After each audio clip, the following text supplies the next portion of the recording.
नमस्कार दोस्तों, स्वागत है आपका हमारे चैनल स्टडी हॉटस्पॉट पर। हमारा कॉन्सेप्ट है सुपर 30। इसके पार्ट 3 में आपका स्वागत है। इसके पहले पार्ट 2 और पार्ट 1 बनाए जा चुके हैं, तो पार्ट 3 को हम शुरू करते हैं। आइए, पहला क्वेश्चन है, 20वीं शताब्दी को बालक की शताब्दी कहा जाता है, यह परिभाषा दी है। तो क्वेश्चन है, 20वीं शताब्दी को बालक की शताब्दी कहा जाता है, यह परिभाषा दी है। हमारे पास 4 ऑप्शन है, आप कमेंट बॉक्स में इसका आंसर दे सकते हैं और इसका सही आंसर क्या है आप कमेंट बॉक्स में कमेंट करके दे सकते हैं। तो इसका सही आंसर है option C, crow and crow. इसका ऑप्शन सही है क्रो एंड क्रो, सी वाला ऑप्शन इसका सही है। अगला क्वेश्चन देखते हैं। सेकंड क्वेश्चन है, इस अवस्था को मिथ्या परिपक्वता का समय भी कहा जाता है। क्या लिखा है क्वेश्चन? इस अवस्था को मिथ्या परिपक्वता का समय भी कहा जाता है। तो इसमें 4 ऑप्शन दिए गए हैं आपको, शैशवावस्था, बाल्यावस्था, किशोरावस्था और प्रौढ़ावस्था। तो इसमें सही ऑप्शन क्या है कमेंट बॉक्स में लिख करके भेजिए। तो इसका सही ऑप्शन जो है वो है ऑप्शन बी, बाल्यावस्था। सही ऑप्शन क्या है? ऑप्शन बी, बाल्यावस्था। अगला क्वेश्चन देखते हैं हम, क्वेश्चन नंबर 3। क्वेश्चन नंबर 3 में लिखा हुआ है, मनुष्य जीवन का आरंभ मूलतः घटित है। मनुष्य जीवन का आरंभ मूलतः घटित है। तो यहाँ पर लिखा हुआ है, हमें इसका आंसर देना है। तो हमारे पास 4 ऑप्शन दिए गए हैं। ऑप्शन ए 2 कोष, ऑप्शन बी केवल 1 कोष, ऑप्शन सी कई कोष और ऑप्शन डी कोई कोष नहीं। तो यहाँ पर सही ऑप्शन क्या है ये आपको कमेंट बॉक्स में लिख करके भेजना है। तो यहाँ पर जो सही आंसर है इसका वो है ऑप्शन बी, केवल 1 कोष। क्या है? केवल 1 कोष। अगला क्वेश्चन देखते हैं, क्वेश्चन नंबर 4। शैशवावस्था की विशेषता नहीं है। तो शैशवावस्था की क्या विशेषता नहीं है? आपके सामने 4 ऑप्शन दिए गए हैं। तो ऑप्शन ए शारीरिक विकास की तीव्रता, ऑप्शन बी दूसरों पर निर्भरता, ऑप्शन सी नैतिकता का होना और ऑप्शन डी मानसिक विकास में तीव्रता। तो यहाँ पे 4 ऑप्शन दिए गए हैं, चारों में से कौन सा सही है ये आपको बताना है। तो यहाँ पर जो सही आंसर है वो है ऑप्शन सी, नैतिकता का होना। क्या? ऑप्शन सी, नैतिकता का होना। अगले क्वेश्चन की ओर चलते हैं। तो क्वेश्चन नंबर 5वां है, एक अध्यापक की दृष्टि में कौन सा कथन सर्वोत्तम है? क्या? एक अध्यापक की दृष्टि में कौन सा कथन सर्वोत्तम है? तो यहाँ पर जो ऑप्शन दिए गए हैं ए, बी, सी और डी, इनमें से कौन सा सही है ये आपको बताना है। तो यहाँ पर जो बिल्कुल सही आंसर है वो आप कमेंट बॉक्स में लिख करके हमें भेज सकते हैं। तो इसका सही आंसर है ऑप्शन ए, प्रत्येक बच्चा सीख सकता है। क्या? प्रत्येक बच्चा सीख सकता है। ठीक है, अगले क्वेश्चन की ओर हम बढ़ते हैं। क्वेश्चन नंबर 6, मैकडूगल के अनुसार मूल प्रवृत्ति जिज्ञासा का संबंध किससे है? मैकडूगल के अनुसार मूल प्रवृत्ति जिज्ञासा का संबंध है किससे है? तो इसमें 4 ऑप्शन हमारे पास हैं। ऑप्शन ए भय, ऑप्शन बी घृणा, ऑप्शन सी आश्चर्य और ऑप्शन डी भूख। तो आप इन चारों में से कौन सा ऑप्शन आपको सही लगता है कमेंट बॉक्स में आप लिख करके भेज सकते हैं। तो इसका सही आंसर जो है वो है ऑप्शन सी, आश्चर्य। क्या है? ऑप्शन सी, आश्चर्य। अगला क्वेश्चन हम देखते हैं, क्वेश्चन नंबर 6वां है, शैशवावस्था की मुख्य विशेषता नहीं है। शैशवावस्था की मुख्य विशेषता नहीं है। क्या नहीं है? शैशवावस्था की मुख्य विशेषता क्या नहीं है? तो हमारे पास 4 ऑप्शन है, चारों ऑप्शन में से कौन सा सही है ये आपको देखना है। तो अपना आंसर जो है कमेंट बॉक्स में लिख करके भेजें। इसका सही आंसर है ऑप्शन डी, चिंतन प्रक्रिया। क्या है? चिंतन प्रक्रिया। ठीक, अगला क्वेश्चन देखते हैं हम। अगला क्वेश्चन है क्वेश्चन नंबर 8वां। क्वेश्चन नंबर 8 में लिखा हुआ है, किस मनोवैज्ञानिक के अनुसार विकास एक सतत और धीमी धीमी प्रक्रिया है? क्या लिखा हुआ है?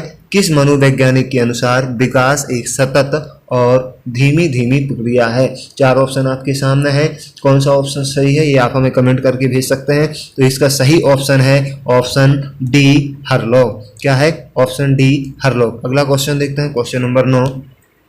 क्वेश्चन नंबर 9 में लिखा हुआ है, लॉरेंस कोहेलबर्ग विकास के क्षेत्र में शोध के लिए जाने जाते हैं। लॉरेंस कोहेलबर्ग विकास के क्षेत्र में शोध के लिए जाने जाते हैं। तो आपके सामने 4 ऑप्शन है। ऑप्शन ए संज्ञानात्मक, ऑप्शन बी शारीरिक, ऑप्शन सी नैतिक विकास और ऑप्शन डी गामक। तो यहाँ पे कौन सा ऑप्शन सही होगा आपको ये बताना है। तो लॉरेंस कोहेलबर्ग विकास के क्षेत्र में शोध के लिए जाने जाते हैं, तो वो विकास कौन सा है यहाँ पर आप कमेंट करके बता सकते हैं। तो यहाँ पर जो सही है ऑप्शन इसका वो है ऑप्शन सी, नैतिक विकास। नैतिक विकास के क्षेत्र में लॉरेंस कोहेलबर्ग शोध के लिए जाने जाते हैं। अगला क्वेश्चन है क्वेश्चन नंबर 10वां है। क्वेश्चन नंबर 10 में लिखा हुआ है, बालक के शारीरिक व क्रियात्मक विकास की दिशा होती है। क्या? बालक के शारीरिक व क्रियात्मक विकास की दिशा होती है। तो हमारे पास 4 ऑप्शन है, 4 में से कौन सा सही है ये आपको कमेंट में लिख करके बताना है। तो इसमें जो सही आंसर है वो है ऑप्शन बी, सिर से पैर तथा शरीर के मध्य से बाहर की ओर। क्या? सिर से पैर तथा शरीर के मध्य से बाहर की ओर। अगला क्वेश्चन देखते हैं, क्वेश्चन नंबर 11वां। व्यक्तिगत शिक्षार्थी एक दूसरे से खाली स्थान में भिन्न होते हैं। क्या लिखा हुआ है? व्यक्तिगत शिक्षार्थी एक दूसरे से खाली स्थान में भिन्न होते हैं। आपके पास 4 ऑप्शन है और 4 में से कौन सा सही है ये आपको हमें बताना है। तो व्यक्तिगत शिक्षार्थी एक दूसरे से खाली स्थान में भिन्न होते हैं, तो 4 ऑप्शन में क्या सही है ये आप हमें बता सकते हैं। तो क्या सही है कमेंट में करके हमें बताइए कि क्या ऑप्शन इसका सही होगा। तो इसका जो सही ऑप्शन है वो है ऑप्शन बी, विकास की दर। क्या है? ऑप्शन बी, विकास की दर। ठीक है, अगला क्वेश्चन हम देखते हैं, क्वेश्चन नंबर 12वां। मानव विकास कुछ सिद्धांतों पर आधारित है, निम्नलिखित में से कौन सा मानव विकास का सिद्धांत नहीं है। मानव विकास कुछ सिद्धांतों पर आधारित है, निम्नलिखित में से कौन सा मानव विकास का सिद्धांत नहीं है। तो इसका सही आंसर क्या है आप कमेंट बॉक्स में लिख करके हमें भेजिए। तो इसका सही आंसर जो है वो है ऑप्शन डी, ऑप्शन डी, प्रतिवर्ती। तो मानव विकास कुछ सिद्धांतों पर आधारित है, प्रतिवर्ती जो मानव विकास होता है वह सिद्धांत इसमें से नहीं है। ठीक है, अगला क्वेश्चन देखते हैं, क्वेश्चन नंबर 13। विकास कभी न समाप्त होने वाली प्रक्रिया है, यह विचार किससे संबंधित है। क्या लिखा है? विकास कभी न समाप्त होने वाली प्रक्रिया है, यह किससे संबंधित है। तो इसका सही ऑप्शन आपको बताना है। 4 ऑप्शन आपके सामने है, तो सही ऑप्शन क्या है इसका तो कमेंट में करके बताइए। तो इसका सही आंसर है ऑप्शन डी, निरंतरता का सिद्धांत। क्या है? ऑप्शन डी, निरंतरता का सिद्धांत। अगला क्वेश्चन देखते हैं, क्वेश्चन नंबर 14। क्वेश्चन नंबर 14 में देखेंगे, निचली कक्षाओं में शिक्षण की खेल पद्धति मूल रूप से आधारित है। क्या? निचली कक्षाओं में शिक्षण की खेल पद्धति मूल रूप से आधारित है। किस पे आधारित है? तो निचली कक्षाओं में शिक्षण की खेल पद्धति मूल रूप से आधारित है। तो हमारे पास 4 ऑप्शन है, 4 में से कौन सा सही है वो आप हमें कमेंट में लिख करके बताइए। तो इसका जो सही आंसर है वो है ऑप्शन ए, विकास एवं वृद्धि के मनोवैज्ञानिक सिद्धांतों पर। क्या? ऑप्शन ए, विकास एवं वृद्धि के मनोवैज्ञानिक सिद्धांतों पर। अगला क्वेश्चन हम देखते हैं, क्वेश्चन नंबर 15। तो क्वेश्चन नंबर 15 में क्या लिखा हुआ है देखते हैं हम। तो क्वेश्चन नंबर 15 है, निम्नलिखित में से कौन सा कथन विकास के बारे में सत्य नहीं है। क्या लिखा हुआ है? निम्नलिखित में से कौन सा कथन विकास के बारे में सत्य नहीं है। तो हमारे पास 4 ऑप्शन दिए गए हैं, 4 में से कौन सा सही है ये आपको बताना है। तो इसमें जो सही आंसर है वो आप हमें कमेंट करके बता सकते हैं। तो यहाँ पे जो सही आंसर है वो है डी, विकास विशिष्ट से सामान्य की ओर होता है। तो यहाँ पे जो गलत कथन है विकास के बारे में वो क्या है कि विकास विशिष्ट से सामान्य की ओर होता है। अगला क्वेश्चन देखते हैं, क्वेश्चन नंबर 16। बालक का विकास परिणाम है। क्या?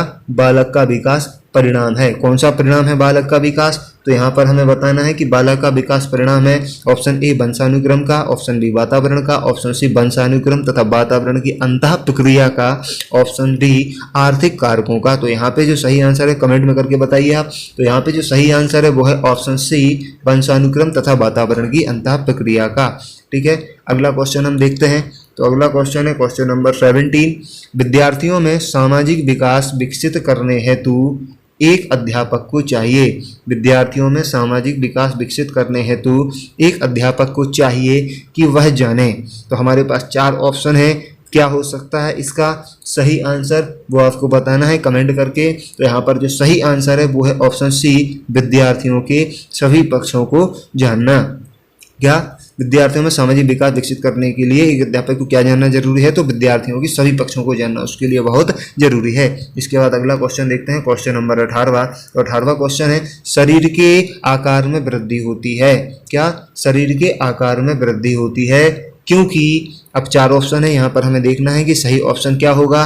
तो कमेंट में लिख करके बताइए। तो इसका सही ऑप्शन होगा ऑप्शन ए, शारीरिक और गत्यात्मक विकास। क्या? शारीरिक और गत्यात्मक विकास। क्या होगा? शारीरिक और गत्यात्मक विकास होगा। ठीक है, अगला क्वेश्चन देखते हैं हम। अगला क्वेश्चन है 19 नंबर वाला, मानसिक विकास को प्रभावित करने वाले कारक हैं। क्या? मानसिक विकास को प्रभावित करने वाले कारक हैं। तो यहाँ पे कारक दिए हुए हैं तो वंशानुक्रम, परिवार का वातावरण, परिवार की सामाजिक स्थिति, उपर्युक्त सभी। तो यहाँ पे सही ऑप्शन जो है वो आप बता सकते हैं हमें। यहाँ पे जो सही ऑप्शन है वो है ऑप्शन डी, उपर्युक्त सभी। ठीक है, अगला क्वेश्चन देखते हैं। क्वेश्चन नंबर 20वां है।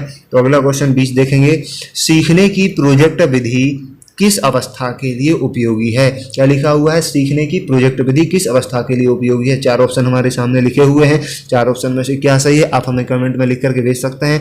तो यहाँ पर जो 4 ऑप्शन दिए गए हैं, ऑप्शन ए बाल्यावस्था, ऑप्शन बी पूर्व बाल्यावस्था, ऑप्शन सी किशोरावस्था, ऑप्शन डी उपर्युक्त सभी। तो यहाँ पर जो सही आंसर है वो है ऑप्शन डी, उपर्युक्त सभी। ठीक है, आगे के क्वेश्चन हम देखेंगे। क्वेश्चन नंबर 21, शारीरिक विकास का क्षेत्र है। तो शारीरिक विकास का क्षेत्र क्या है, तो इसमें 4 ऑप्शन हमारे पास दिए हैं। ऑप्शन ए स्नायु मंडल, ऑप्शन बी स्मृति, ऑप्शन सी अभिप्रेरणा, ऑप्शन डी समायोजन। तो यहाँ पर हमें 4 ऑप्शन दिए गए हैं। तो इसमें से कौन सा सही है वो आप हमें कमेंट करके बताइए। यहाँ पे जो सही ऑप्शन है वो है ऑप्शन ए स्नायु मंडल। क्या है, ऑप्शन ए स्नायु मंडल। अब देखते हैं अगला क्वेश्चन, 22वां क्वेश्चन देखेंगे। बाल्य अवस्था होती है, क्या बाल्य अवस्था होती है। तो 4 ऑप्शन यहाँ पर दिए हुए हैं। ए 5 वर्ष तक, बी 12 वर्ष तक, सी 21 वर्ष तक और डी इनमें से कोई नहीं। तो यहाँ पे बाल्यावस्था होती है, 4 ऑप्शन है। इनमें से कौन सा सही है आप बता सकते हैं। तो यहाँ पर जो सही ऑप्शन है वो है ऑप्शन बी, 12 वर्ष तक बाल्यावस्था होती है। ठीक है, अब हम आगे का क्वेश्चन देखेंगे। Question number 23। क्वेश्चन नंबर 23 है, विकास में वृद्धि से तात्पर्य है। क्या है, विकास में वृद्धि से तात्पर्य है, यानी कि विकास में वृद्धि से तात्पर्य क्या है। तो यहाँ पे 4 ऑप्शन हमारे पास दिए गए हैं। 4 में से जो भी सही है आप उसको कमेंट में लिख करके भेज सकते हैं। तो यहाँ पर जो सही ऑप्शन है वो है ऑप्शन डी, आकार, सोच, समझ और कौशलों में वृद्धि। क्या, आकार, सोच, समझ और कौशलों में वृद्धि। ठीक है, अब अगला क्वेश्चन हम देखते हैं। तो अगला क्वेश्चन 24 में क्या लिखा है, निम्नलिखित में से कौन सी किशोरावस्था की मुख्य समस्या है। निम्नलिखित में से कौन सी किशोरावस्था की मुख्य समस्या है। तो हमारे पास पहला ऑप्शन है संवेगात्मक समस्याएं, दूसरा है शारीरिक परिवर्तनों की समस्याएं, अगला है समायोजन की समस्याएं और एक है उपर्युक्त सभी। तो इनमें से कौन सा सही है वो आपको बताना है। तो इनमें से कौन सा सही है आप कमेंट बॉक्स में लिख करके हमें बता सकते हैं। तो इसमें जो सही आंसर है वो है कौन सा, ऑप्शन डी, उपर्युक्त सभी। ठीक है, अब अगला क्वेश्चन हम देखते हैं। तो अगला क्वेश्चन है 25, बाल विकास का सही क्रम है। क्या लिखा हुआ है, बाल विकास का सही क्रम हमें बताना है। तो हमारे पास 4 ऑप्शन दिए गए हैं। 4 में से कौन सा सही है वो आप बताइए कमेंट बॉक्स में जल्दी से। तो यहाँ पर जो सही आंसर है वो है ऑप्शन सी, बाल्यावस्था, किशोरावस्था और प्रौढ़ावस्था। क्या, बाल्यावस्था, किशोरावस्था और प्रौढ़ावस्था, ये सही आंसर है इसका। अगला क्वेश्चन देखते हैं। क्वेश्चन नंबर 26, विकास शुरू होता है। क्या लिखा हुआ है, विकास शुरू होता है। हमें बताना है कि विकास कब शुरू होता है। तो विकास शुरू होता है, इसके लिए 4 ऑप्शन हमारे पास दिए गए हैं। उत्तर बाल्यावस्था, प्रसव पूर्व अवस्था, शैशवावस्था और पूर्व बाल्यावस्था। तो इसमें से कौन से में विकास शुरू होता है। तो यहाँ पे जो सही है वो आंसर आप कमेंट में हमें लिख करके भेज सकते हैं। यहाँ पर सही जो आंसर है वो है ऑप्शन बी, प्रसव पूर्व अवस्था से। क्या, प्रसव पूर्व अवस्था से। ठीक है, अगला क्वेश्चन देखते हैं। क्वेश्चन नंबर 27वां हम देखेंगे, वृद्धि एवं विकास एक दूसरे में क्या संबंध है। क्या, वृद्धि एवं विकास में क्या संबंध है। हमें बताना है कि वृद्धि और विकास में क्या संबंध है। तो ऑप्शन हमारे पास है, ए है एक दूसरे के विरोधी हैं, बी एक दूसरे के समान है, ऑप्शन सी एक दूसरे के पूरक हैं और ऑप्शन डी उपर्युक्त हैं। तो यहाँ पर हमें क्या बताना है, वृद्धि एवं विकास में क्या संबंध है। तो यहाँ पर जो सही आंसर होगा वो कमेंट में लिख करके आप भेज दीजिए। यहाँ पर जो सही आंसर है वो है ऑप्शन सी, एक दूसरे के पूरक हैं। क्या है, एक दूसरे के पूरक हैं। अगला क्वेश्चन देखते हैं। क्वेश्चन नंबर 28, परिपक्वता का संबंध है। क्या, परिपक्वता का संबंध है। किससे संबंध है परिपक्वता का। तो हमें बताना है, हमारे पास 4 ऑप्शन है। 4 में से कौन सा सही है ये बताइए आप कमेंट करके। ऑप्शन ए विकास से, ऑप्शन बी बुद्धि से, ऑप्शन सी सृजनात्मकता से, ऑप्शन डी रुचि से। तो आप बताइए इन चारों में से कौन सही है ये आप बता सकते हैं हमें कमेंट करके। तो यहाँ पर जो सही आंसर है वो है ऑप्शन ए विकास से। क्या, ऑप्शन ए विकास से। अगला क्वेश्चन देखते हैं 29, निम्नलिखित में से वंशक्रम का संबंधी नियम है। निम्नलिखित में से वंशक्रम संबंधी नियम है। तो यहाँ पे निम्नलिखित में से वंशक्रम संबंधी नियम कौन सा है ये हमें आपको बताना है तो यहाँ पे 4 ऑप्शन आपके लिए दिए गए हैं, वो कौन से होंगे तो आप कमेंट में करके जल्दी बताइए कि कौन सा होगा। तो यहाँ पे 4 ऑप्शन है, प्रयासों का नियम, सीखने का नियम, समानता का नियम और स्वास्थ्य का नियम। तो यहाँ पे जो सही है वो है क्या, ऑप्शन सी, समानता का नियम। ठीक है, समानता का नियम। ठीक, अगला क्वेश्चन देखते हैं, आखिरी क्वेश्चन देखते हैं, क्वेश्चन नंबर 30। वृद्धि एवं विकास का मुख्य सिद्धांत है क्या, वृद्धि एवं विकास का मुख्य सिद्धांत क्या है। तो वृद्धि एवं विकास का मुख्य सिद्धांत क्या है, इसके लिए हमारे पास 4 ऑप्शन दिए गए हैं। ऑप्शन ए, तत्परता का नियम, ऑप्शन बी, एकता का नियम, ऑप्शन सी, व्यक्तिगत अंतर का सिद्धांत, इनमें से सभी, ऑप्शन डी, इनमें से सभी। तो अब हमें ये बताना है कि कौन सा सही है यहाँ पर। तो वृद्धि एवं विकास का मुख्य सिद्धांत है, तो यहाँ पे जो सही आंसर है वो कमेंट करके आप भेज सकते हैं। तो यहाँ पे जो सही आंसर है वो व्यक्ति अंतर का सिद्धांत है। ठीक है, तो ये वाला ऑप्शन सी आपका सही है।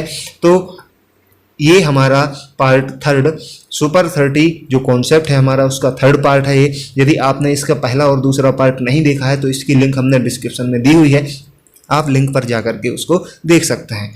आगे हमारे आने वाले पार्ट भी आपको इसी चैनल पर मिलेंगे, इसलिए आप इस चैनल को सब्सक्राइब कर लें, लाइक करें, कमेंट करें और वीडियो को शेयर करें।